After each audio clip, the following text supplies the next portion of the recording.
It's a few days after the operation. I can't remember how many exactly. I'm lying in the dark, so it must be night, but it can't be later than 9 or 10. I can't sleep on my side because of the tubes, so I'm fixed either lying flat on my back or at as much of a slant as possible before the hard plastic digs into the cut on my chest.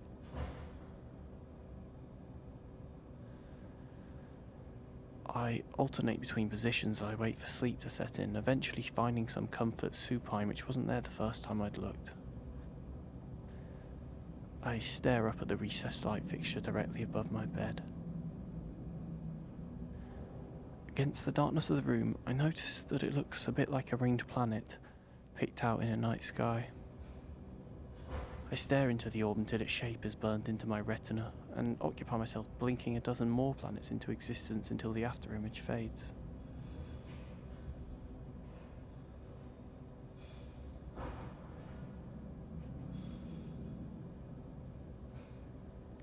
As I refocus, I notice the planet's subtle and infrequent glow. A loose connection, probably, but the morphine isn't so sure.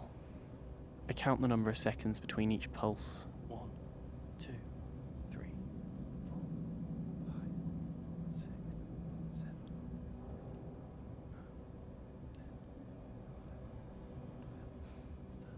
14. Planetary bradycardia.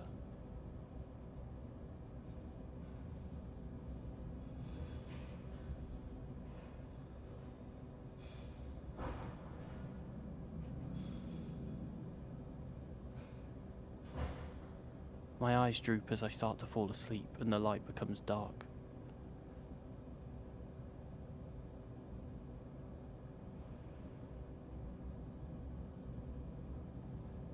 It's minutes later when I wake up to the face of a bright blue-eyed nurse who checks my temperature and prods a few buttons on a monitoring screen.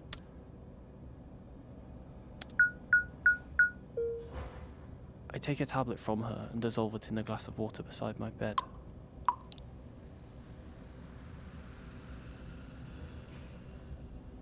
As I swallow a gulp, I glance at the spotlight once more and count the number of seconds between each flicker.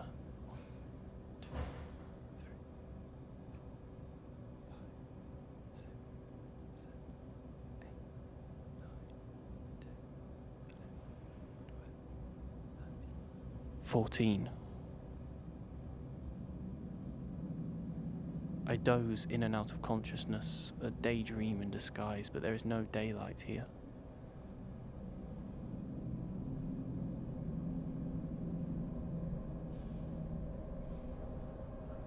The sounds of the ward seep in through a crack somewhere.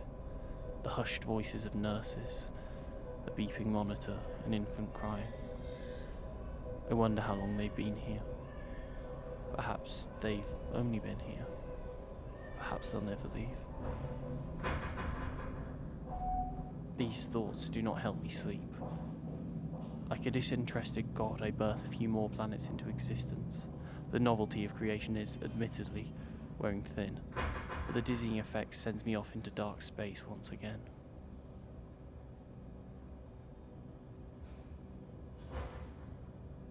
Nothing can escape a black hole, not even sound, yet I am brought back to Earth by a strange scraping against the hospital wall, somewhere to my left. I listen carefully and try to picture the source. I am reminded of the repeated scraping of a hacksaw on wood. I think back to technology lessons, Dad's shed, and a horror film I saw the trailer for but never watched. During the procedure, the surgeon had cut my sternum with an oscillating saw, but not a hacksaw. I know this because I googled it the night before the operation, but it's far too late for construction workers. Unless it's morning already.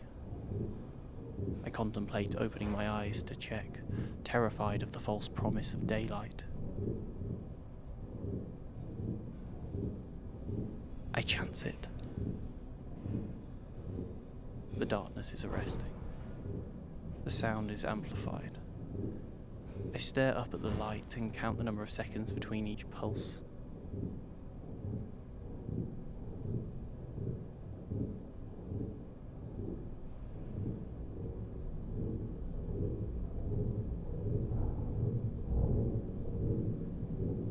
14, thereabouts.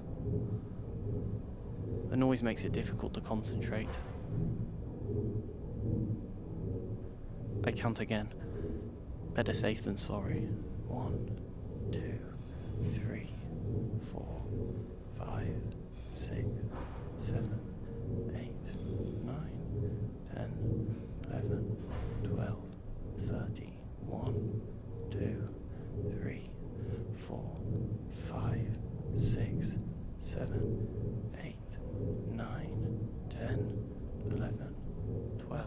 1, 2, 3, 4, 5, 6, 7, 8, 9, 10, 11. 1, 2, 3, 4, 5, 6, 7, 8, 9, 10.